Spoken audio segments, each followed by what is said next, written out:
Alors, lui, il voulait mourir en dormant, hein, Gainsbourg. Hein. C'était son rêve, il avait peur de la mort. Il disait toujours, le mieux, c'est que... Et les dieux l'ont exaucé, il est mort en dormant, non? Les dieux l'ont exaucé.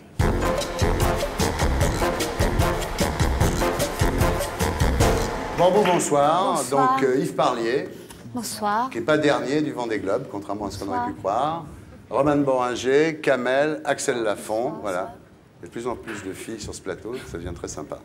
Alors, Serge Gainsbourg a eu 3 B dans sa vie, Bardot, Birkin et Bambou. Voilà. En ce qui vous concerne, c'est lui qui a inventé le B, puisque c'est un surnom qui vous a donné. Votre vrai nom, c'est Caroline Elisabeth von Paulus. Et quand vous rencontrez Serge, au moment où vous rencontrez Serge, il vous arrivez d'aller fumer de l'opium chez un vieux chinois. Vous dites « tirer sur le bambou », ça s'appelle. C'est ça. Et même. donc, vous dites « où tu vas, je vais tirer sur le bambou ». Donc, il vous a appelé Bambou. Voilà. Très simple. Alors, votre père était... T'es bien informé, Ah, dis-moi. je suis très bien informé. Moi. Votre père était légionnaire, un légionnaire allemand qui a rencontré votre mère au Vietnam. Votre mère, c'est Madame Fomandi, qui descend d'une famille aristocrate de Pékin, massacrée par Mao. Absolument. Et donc, ils immigrent, votre père, le légionnaire allemand, et votre mère, descendante de cette famille aristocrate, immigrent en France, mais se séparent assez rapidement, très rapidement après leur arrivée en France. Votre mère se retrouve dans un camp de réfugiés vietnamiens, dans le Lot. C'est là où vous êtes né, d'ailleurs, je pense. Dans le Lot-et-Garonne, à Villeneuve-sur-Lot. Voilà, vous êtes de Villeneuve-sur-Lot, Oui. c'est un scoop, mesdames, messieurs. Et donc, votre mère se retrouve avec 6 enfants à élever. Et vous vous retrouvez à la DAS, vous, de l'âge de... À 6 mois. À 6 mois, jusqu'à 13 ans, à peu près, non? Voilà, c'est ça. Alors, évidemment, vous vous retrouvez dans une famille, ça arrive, vous vous retrouvez dans une famille pas très cool. Hein. Comme dans toutes les familles, je crois. Ouais, c'est un peu Cosette, quoi. Ouais, en gros. Vous dites, une fois, j'ai eu le même cadeau que le chien pour Noël. Absolument. À Martinez, c'était un bout de bois avec des lanières clouées et le chien avait exactement la même chose en 13 ans. J'ai eu ce cadeau, c'est ce qui est déjà pas mal. Pour eux, c'était bien. Bah, vous avez pour fait moi un cadeau. aussi, pour une Vous fois que avez fait j'avais un cadeau. Ouais. Alors, vous êtes assez flippé quand vous êtes petite, vous essayez de vous ouvrir les veines à 9 ans. Oui. La vie vous intéressait déjà plus à cet âge-là? Je pensais que je m'étais gourée de monde. Je ne savais pas ce que je faisais ici. Serge avait le même problème. Vous demandiez où vous aviez atterri, quoi. Oui. Ouais. Donc, effectivement, c'est ça qui vous a amené plus tard vers la drogue. Vous dites, je ne voulais pas vivre jusqu'à 30 ans. En fait, vous avez une ligne de vie qui fait le tour du poignet, donc vous n'êtes pas... Ah ouais, là, je suis mal barrée. Vous êtes mal barré. Vous avez un ancêtre qui a vécu jusqu'à 100 ans, donc... 101. 101. En Ouais. fumant l'opium. Ah oui, grâce à l'opium. Vous voyez que ça conserve. Ça conserve. Alors, le sursis va être long, là, non? Vous en avez encore pour un moment, là. Voilà, pauvre Lulu. Ouais, il faut vous faire une raison, là, oui. C'est lui qui doit se faire une raison. Ouais, oui, lui, il est ravi. Alors, effectivement, à l'âge de 13 ans, l'idée de la mort est toujours assez présente chez vous et vous allez vous défoncer, quoi. Un jour, en sortant du lycée, vous allez chez un dealer, faites du babysitting pour vous payer des fixes, non? Oui, je volais des mobylettes, enfin, je faisais beaucoup de choses à l'époque. Ouais, à l'époque. J'étais active. Hein. Active. Vous dites, personne ne m'a amené à la drogue, j'y suis allée toute seule. Ouais. Au moins, vous avez le mérite d'accuser personne d'autre, quoi. Bah, je pense qu'on est assez grand et on sait ce qu'on fait. Et c'est tellement facile de mettre la faute sur quelqu'un d'autre alors que non. Ouais. Alors, quand vous rencontrez Serge Gainsbourg, vous avez 19 ans, vous traînez un peu, c'est là qu'on s'est connus, hein, vous traînez un peu avec les punks du Palace. Mais je te connaissais avant même. Ouais. Donc vous traînez un peu avec les punks du Palace et c'est eux qui vous ont fait découvrir la musique de Gainsbourg parce que vous n'étiez pas branché du tout. Et vous flashez sur l'homme à la tête de chou que vous préférez à Mélodie Nelson. Ah oui, vraiment. Ouais. Pour moi, c'est ce qu'il a fait de mieux au niveau lyrics, tout, musique, tout. Enfin, tout un concept album comme ça, c'est parfait. C'est la perfection pour moi. Ouais. Alors, vous le rencontrez à l'Élysée-Matignon, endroit aujourd'hui disparu. Et alors, il y a un type qui vient vous dire, Monsieur Gainsbourg ordonne que vous alliez à sa table. Vous vous dites quoi ce vieux con qu'il aille se faire foutre, quoi. Ouais. Bah oui, des ordres. Il voulait vous donner des ordres. Déjà. Il arrive vers vous et il vous dit le vieux con, il vient à ta table, espèce de boudin. C'était sympa comme... c'était génial. Ça m'a fait... Bonne entrée en matière, le vieux con, le boudin. Éclaté de rire et c'était vraiment très, très drôle. Ouais. Alors, effectivement, à l'époque, il était assez malheureux parce que Jane venait de le quitter. Il était blessé, il cherchait quelqu'un qui le comprenne. Il n'y croyait plus en rien. Ouais. Il voulait quelqu'un qui le comprenne sans avoir besoin de parler. Oui. Ce qui se comprend assez bien. Toujours mieux les couples, on n'est pas obligé de parler, je trouve. Et puis les Asiatiques sont très fortes là-dedans. Ouais, c'est vrai. À l'époque, si vous n'aviez pas été aussi défoncé, est-ce que vous l'auriez supporté dans l'état où il était? Parce que vous, c'est pas Gainsbourg, vous avez connu, c'est quand même Gainsbourg, quoi. Oui, mais je me souviens qu'à 14 ans, je le voyais à la télé, je me disais si je devais avoir, si je voulais un papa, je voudrais un papa comme lui. Et j'ai été exaucée au-delà de mes espérances. Vous l'avez eu, votre papa? Ah, ouais. Ça, oui, que oui. Et c'est drôle parce que Lulu est tombé sur des lettres et, où il voit mon petit papa, parce que j'étais incapable d'écrire Serge. Donc, dans mes lettres, je marquais toujours mon petit papa. Il me fait « Waouh, on a le même papa !» Et c'est vrai que lui, il buvait et moi, je prenais des substances qui m'aidaient à supporter l'insupportable. Je ne m'en vante pas, mais je l'assume de toute façon. Lui est au courant de tout, donc il n'y a aucun problème. Et c'est vrai que ça a peut-être facilité certaines choses qui étaient assez lourdes à porter. Alors, quand il pleurait des fois, Gainsbourg, il était malheureux, il pleurait, mais quand vous approchiez de lui et que vous lui disiez « pleure pas », il disait « t'inquiète pas, c'est des larmes de crocodile ». Oui, parce qu'il était... Il était manipulateur, il était acteur. Oui, puis en même temps, c'était sincère, puis en même temps, il avait un recul sur lui-même en se disant « bon, allez, faut pas l'inquiéter, la petite ». C'est vrai, il se trouvait moche, tout le monde le sait. C'est vrai qu'à un moment, il voulait se crever un œil. Pour qu'on l'appelle Serge Le Borgne et pour dire comme ça au moins on saura pourquoi je suis moche. Pourquoi je suis moche. Il voulait justifier sa sale gueule. C'est vrai ça? C'est vrai. Ouais, ça je savais pas. Et un jour il vous demande d'arrêter la dope, vraiment quoi, de décrocher, parce qu'il voulait avoir un enfant. Vous en avez déjà eu un avant, que vous aviez perdu. J'ai perdu un bébé de 6 mois et demi. Voilà. Et là vous vous êtes dit, il faut vraiment... Et je savais même pas que j'étais enceinte. Oui c'est ça. Personne ne s'en était aperçu que vous étiez enceinte, même pas vous. Et donc là vous vous dites, je vais arrêter. Et puis, on va faire proprement. Quoi. Vous avez arrêté combien de temps avant Lulu? 2 ans, 2 ans. Oui, 2 ans avant. Effectivement, vous, avant, quand vous voyez des femmes enceintes, ça vous choquait parce que vous disiez, il y a tellement de malheureux sur la Terre, Dieu sait si vous aviez été malheureuse dans votre vie, mais il y a tellement de malheureux sur la Terre, c'est pas la peine d'en faire un de plus. Je comprenais pas. Et quand vous voyez des femmes enceintes, vous aviez envie de leur donner des coups de pied dans le ventre. J'étais très violente à l'époque, oui. Quand j'ai vu ma sœur aînée enceinte, c'était... Je ne comprenais pas et je me disais, mais pourquoi ils font des bébés alors qu'il y en a plein qui sont malheureux, qui n'ont pas de parents et qui demandent qu'une chose, d'être adoptés et un peu d'amour. Et alors, vous avez une grossesse difficile en plus, donc malgré la décroche, une partie sous perfusion, non, à cause des contractions? Oui, à 6 mois. Lulu voulait sortir à 6 mois. Petit con. Il est sorti à 8 mois et quelque chose finalement. 8 mois et 3 semaines. Oui, c'est ça. Alors, Serge non plus, il ne supportait pas trop les femmes enceintes. Hein, ça, oui, c'est ce qu'il m'avait dit. Tu tires et tu reviens avec le paquet. Cadeau. Cadeau. Oui. Et ce qui a été très étonnant, c'est qu'il a été odieux avec moi tant que ça ne se voyait pas. Et dès que j'ai commencé à avoir un petit ventre, il a été d'un amour. C'était de la folie. C'était tout le contraire de ce qu'il m'avait dit. Et moi, j'étais prête à partir, à lui ramener le paquet cadeau. Il n'y avait pas de problème. Et là, non, il ne me laissait plus partir. Alors, lui, il voulait une fille, on ne sait pas pourquoi, parce qu'il en avait déjà eu quand même, il avait au moins Charlotte, puis ses enfants d'un premier mariage. Il s'était mis dans la tête qu'il voulait jouer à la poupée chinoise, c'est bizarre. Hein donc, il voulait une fille, une petite chinoise. Une petite poupée chinoise. Et donc, le garçon, après, était très content de Lulu, évidemment. Enfin, comme je vous l'ai déjà dit, c'est lui qui m'a donné envie de faire des enfants. Ça, c'était ça en fait 3 de plus. Alors, quand l'enfant naît, la presse, parce qu'il était bon, Gainsbourg, les médias, c'était son truc, donc vous êtes en page 3 de France Soir, au lieu d'entrer en première page. Et parce que la presse voulait absolument attendre un enfant bizarre, quoi, parce que vous étiez junk, lui il était alcoolo. Oui, donc ils pensaient qu'on allait ils pensaient que vous alliez faire un monstre. Donc quand ils voient que c'est un bébé normal et tout, ils vous mettent en 3e page de France Soir, ou ils vous mettent... Et il a été consterné en disant, mais putain, quand il y a des bonnes nouvelles, ils sont pas contents. On se retrouve en 3e page. Et il serait né accro, on aurait eu la une. Voilà. C'est ça, bien sûr. Mais c'est vrai qu'il manipulait beaucoup les médias. Par exemple, la barbe de 3 jours, c'était toujours un truc qui était un petit peu entretenu. C'était très dandy parce que c'est beaucoup de boulot. Oui, d'avoir une barbe de 3 jours, bien sûr, il faut la couper au ciseau. Savoir quel jour il faut se raser et pas quel jour il... Non, c'était très dandy en fait. Et l'histoire du billet de 500 francs qu'il avait brûlé à 7 sur 7, il l'avait réfléchi, c'était pas spontané. Une semaine avant, il se demandait qu'est-ce qu'il pouvait faire. Il me demandait, tu crois que je peux le faire? Et si je vais en tôle, tu viendras me voir, tu m'apporteras des oranges. Et je lui ai dit, bien sûr.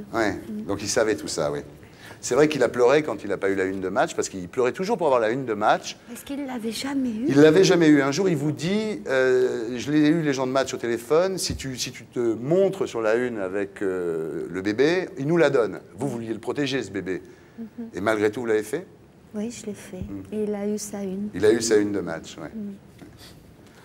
C'est fou. Hein. Ce qui est très attendrissant. Oui, quoi, oui, quelque part, bien sûr. Il jouait avec eux, puis en même temps, il ne comprenait pas qu'il n'y avait pas un retour immédiat, quoi. Parce que lui, il se donnait complètement, et eux, c'était très, très calculé toujours. Bien quoi. sûr. Non, mais c'est vrai qu'avec le talent qu'il avait, la une de match, c'est pas grand-chose non plus, quoi, par rapport à tout ce qu'il a fait. Non. Alors, quand il allait à la télé un peu pété, un peu bourré comme ça, vous l'engueuliez, il vous disait comment j'étais en sortant de l'émission, et vous, comme vous l'aimiez, vous lui disiez, mais attendez, tu n'étais pas terrible. Oui. Mais il me disait, t'es une salope, tu veux me démolir le moral et tout. Et à la fin, je savais pas quoi faire. Donc, parce qu'après, c'était la gueule pendant une semaine. Et c'était vachement sympa. Et donc, après, je l'ai enregistré. Pour qu'il se voit. Vous lui montriez les cassettes vidéo. Oui. Parce que je pouvais pas dire que c'était bien quand il était complètement... Et puis, c'était Gainsbourg... Et puis, il fallait qu'il en finisse avec ça, qu'il tourne la page. Donc, je voulais qu'il se voit et qu'il ait le recul. Et là, il a été choqué. Et là, Lulu est arrivé.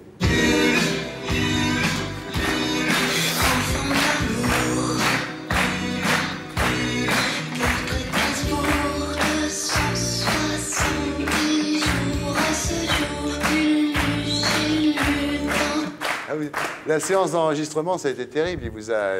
C'était horrible. Je pensais que je chantais faux. Et en plus, je me retrouve en studio. J'avais les paroles là, juste au moment même. Et je me suis dit, mais comment je vais faire? Il m'a insulté parce que j'étais à côté de la plaque et tout. On a dû le faire sortir du studio. Ah oui? Ah oui, oui, parce que ça allait se terminer en massage. Il était content parce qu'il avait écrit Lulu, enfant de l'amour, quoi. Ça, c'était son... Oui, et après, il est revenu et tout s'est bien passé. Vous avez dit un truc, enfin, je ne sais pas si c'est très beau, mais en tous les cas, c'est très touchant. Vous avez donc beaucoup souffert, comme on l'a vu pendant votre enfance, et vous dites « Lulu a exorcisé mes ressentiments et j'ai pardonné ».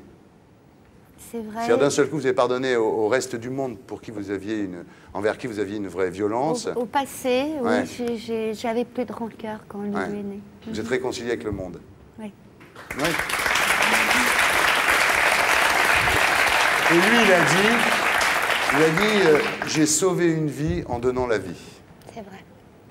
Voilà. Alors, lui, il voulait mourir en dormant, hein, Gainsbourg. Hein. C'était son rêve, il avait peur de la mort. Il disait toujours, le mieux, c'est que... Et les dieux l'ont exaucé, il est mort en dormant, non? Les dieux l'ont exaucé. Alors, après sa mort, bah, évidemment, c'est difficile pour vous. Hein. Vous avez manqué de retomber dans la came à ce moment-là, non? Oui. Vous avez été blessé parce que les médias vous ont complètement oblitéré à l'époque. J'ai pas été blessée, c'est que j'ai pas voulu jouer le jeu non plus, donc je suis responsable de ça. Mais c'est vrai que Lulu est tombé sur certains livres et il m'a dit « mais c'est toi, t'es une erreur, je suis la deuxième » parce que apparemment, papa, il a aimé que Jane. Et je lui ai dit « crois pas ça, qu'est-ce que tu fous là ?» Donc là, vous avez été malade, une espèce de maladie un peu psychosomatique, vous êtes devenu assez parano. Et c'est vrai qu'il y a beaucoup de critiques à ce moment-là. On vous reprochait d'en avoir voulu qu'au blé de Serge, d'être... Au blé de Serge? Non, je sais bien, on sait bien la vérité, bien sûr. J'ai renoncé à tout. Je sais bien, mais à l'époque, je dis, les gens vous ont reproché ça, ils vous ont ostracisé avec ça. Même du vivant de Serge, on m'a sorti pire que ça. Ouais. Mais c'est vrai que vous n'avez rien fait non plus pour rester dans le milieu, je dirais, parce qu'un jour, vous êtes invité à dîner par Françoise Hardy et Jacques Dutronc, qui sont la marraine et le parrain de Lulu, et vous n'y allez pas, mais sans prévenir, quoi. Vous n'êtes pas très social, Bambou. C'est vrai, mais j'avais des raisons très, très personnelles pour ne plus y aller. Ah oui, d'accord. Ah oui, c'est pas juste pour pas y aller, quoi. Non, je fais pas ça. Et à partir de là, vous reprenez confiance, c'est-à-dire que, comme d'habitude, quand on touche le fond, on remonte, après, au bout d'un moment. On n'a pas le choix. Vous reprenez confiance et vous décidez d'être une super maman. C'est mon fils, ma bataille, fallait pas qu'elle s'en aille, je vais tout casser. Là, vous décidez, selon le désir de Serge, de lui faire apprendre les échecs, parce que Serge étant d'origine russe... Serge m'a fait confiance, il m'a toujours dit que je serais une bonne maman. Je ne sais pas si je suis une bonne maman, mais j'essaie de faire mon mieux, et puis pas que pour Lulu, mais Lulu, bien évidemment, passe en premier. Vous lui avez fait apprendre les échecs, le piano, il a fait combien d'années de conservatoire? Là, il vient de passer son examen de moyen 2, après c'est DFE supérieur, et il a fini le conservatoire. Voilà, c'est bien. Donc déjà, vous avez rempli la mission, la mission de maman déjà. C'est du boulot. Ça a été dur, parce qu'à l'école, il ne bossait pas trop à la vraie école. Non, et là, il y a une petite rechute, une grosse. Ah, il y a une petite rechute. Une grosse. Attention, il y a une grosse rechute. Attention, Lulu, j'arrive. Vous écoutez ensemble des chansons de Gainsbourg tous les deux? Non, on est très pudique. Ouais. Il le fait de son côté. À part une fois, on était en Inde et c'était il y a 3 ans. Et je crois qu'il avait 13 ans, il y a 2 ans. Donc, il était en train d'écouter, de lire. C'était la première fois que je le voyais lire les lyrics de son père. Et d'un seul coup, il pose les écouteurs. Il me dit, mais attends, maman, papa, c'est un génie. Oui. Il remet les écouteurs. Vous pouvez lui dire que oui. Je lui ai dit oui. Mais alors, on parlait d'argent tout à l'heure. Lui, il va hériter, quand il aura 18 ans, d'un quart des droits d'auteur, puisqu'il y a 4 enfants qui ont droit à ça. Hein. Donc, un quart des droits d'auteur. Serge n'a pas fait de testament, donc vous, finalement, vous avez ce que vous donne l'administrateur. Ah, vous ne vouliez pas, oui. Vous avez... Parce que pour lui, c'était signer son arrêt de mort. Ouais. Donc vous, finalement, vous avez ce qui vous est versé par l'administrateur, c'est-à-dire 20 000 balles par mois, finalement. Ouais, c'est pour élever l'enfant et... pour tout? Pour l'éducation de l'enfant, pour tout, oui. Mais moi, c'est ce que je voulais. Vous n'avez pas peur quand il va avoir 18 ans, qu'il va avoir tout ce pognon, qu'il pète un peu les plombs, le petit Lulu? Non, parce que je l'emmène chez l'habitant, en Asie, en Afrique, et il voit une autre réalité. Ouais. Il a réagi comment à la commémoration de la mort de son père, là? Ben là, c'est pas terrible. Je crois qu'il allait retomber et c'était comme si son père était mort la veille et d'un seul coup, il a réalisé, il est à l'âge de comprendre à 15 ans. 15 ans, voilà. Donc, ce qu'il ne comprenait pas avant, d'un seul coup, ça lui est tombé sur la tête, quoi. Ouais. Alors, la mort de Serge a été très médiatisée, c'est normal, c'est une façon de lui rendre hommage à son talent et à sa personnalité. Alors, vous avez préféré honorer la date de naissance de Serge, qui est quand même déjà une idée plus joyeuse, en tous les cas, et vous sortez un duo avec Lulu qui s'appelle « Ne dis rien », c'est une chanson de Gainsbourg. Magnéto, Serge!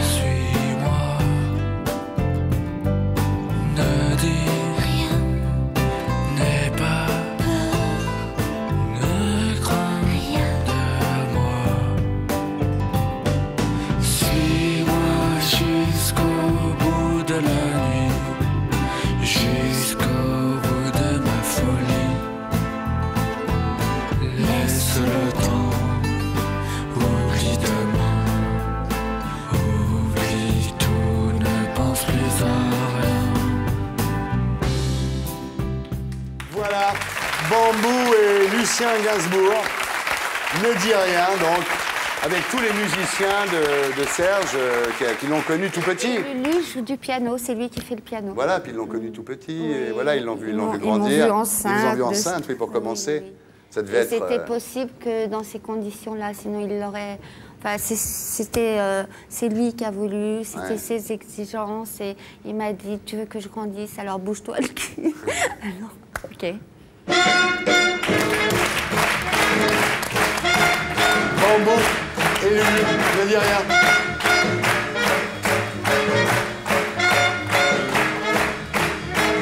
On va faire une interview, dernier coup. On ne bouge pas pendant le jingle. On ne bouge pas pendant le jingle. Bien. Vous avez bougé un peu, Romane? Je suis super sage, super... Là, vous êtes très sage, mais bon. Non, mais quand Bafi n'est pas là, c'est plus simple de ne pas bouger, parce qu'il entraîne les autres, en fait. C'est comme à l'école, tu as des mecs qui entraînent les autres, si tu veux. Dernier coup dur. Tu le connais? Ouais. C'est quand Serge est parti? Dernier coup de bol. C'est quand Lulu est né, j'avais dit Serge est né. Dernier coup de tête. C'est pour bientôt. Vous allez retourner en Asie, là? Oui. Ah oui, c'est vrai? Je retourne au Vietnam. Ah, vous retournez au Vietnam? Pas pour toujours, quand même. Non, non, je vais partir dans les baies d'Along avec Lulu, à l'aventure, chez l'habitant. Voilà. C'est bien. On remet ça. Dernier coup de cœur. Oh là, c'est le couvent. Ah oui. Dernier coup de poing. Sur Lulu. Ah oui, c'est à ce point-là, Ah oui, on se castagne. Ah enfin, oui, moi, non, pas lui. Lui, jamais. Vous lui mettez des coups, quand même? Oh, ça m'est arrivé et je lui ai dit, si tu continues à l'école comme ça, c'est coup de boule maintenant. Allah. C'est pas coup de poing, c'est coup de boule. Dernier coup de foudre. Serge. Absolument. Dernier coup de gueule. Lulu. Ah oui. Dernier coup de fil. Lulu. Dernier coup de bluff. Lulu. Dernier coup de blues. Dernier coup de blues, bah, c'était très récemment et là, je suis en train de continuer. Hein. Ah, vous avez un petit coup de blues, là? Oui. Ouais. Et dernier coup de rein. Couvent. Ah oui, c'est à ce point-là. Non, mais c'est vrai. Non, mais c'est... Ah, vous mais n'arrivez je te pas... le dis. Non, non, mais je sais, mais vous n'arrivez pas à la remplacer Non, Gainsbourg, non, là. puis je sais pas, quoi. Ouais. Je suis mon cœur et puis si mon cœur me dit Mais enfin, bon, rien... vous, il y a bien des mecs qui vous draguent, quand même. Oui, mais c'est pas mon problème, c'est le leur. Ouais. Mm. Donc, toujours une sainte. Oh non, pas du tout. Je suis loin d'être une sainte. Ça, c'est clair. Mais bon, je vous dis ce qui se passe. Rien. Ouais. Et pour être sûr de ne rien rater de Inarditube, abonnez-vous et mettez un pouce bleu.